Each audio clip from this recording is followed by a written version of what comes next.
We've arrived at the end of the debate. It's time for closing statements. We'll start in the same order that we started, with Bob Healy. Thank you very much for having me. As I think we've pretty much shown here today that we have different positions on this particular office. My position is that the office is powerless, needs to be eliminated, saves $1 million for taxes that could be used for healthcare, could be used for actually provide services rather than talk about it, could be used in the budget for other things.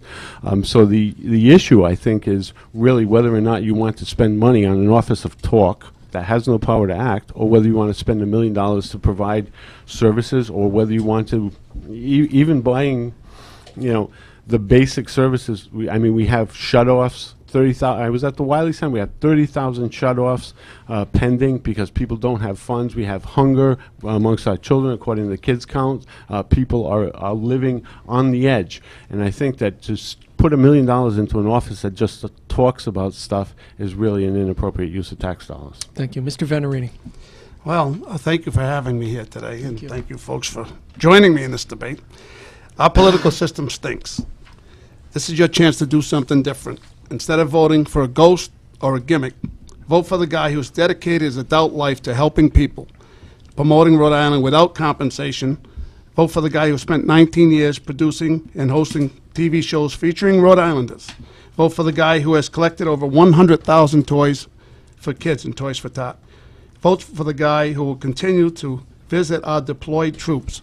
Vote for the real independent candidate, Bob Venturini. Thank you. Thank you, Mr. Venerini. Lieutenant Governor Roberts. Thank you, Bill, Jim, and Arlene. And thank you to all the listeners for taking the time this afternoon to hear about my ideas for Rhode Island. Rhode Island needs help. We must get our unemployment down. We have to make important changes to attract businesses. Rhode Island needs real leaders who will stand up and actually make a difference, get things done. I've been doing that, whether by saving $150 million in insurance rate hikes or connecting local businesses to the resources they need. I've saved unemployed families $10,000 a year on health care, and I've changed the state law so that local businesses come first when the state spends money. I will continue to work hard for Rhode Island.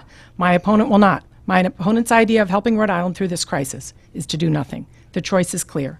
I'm Elizabeth Roberts, and I ask for your vote on November 2nd. Lieutenant Governor Roberts, thank you very much. Thank you, you. Mr. Healy. Thank you, Mr. Vini.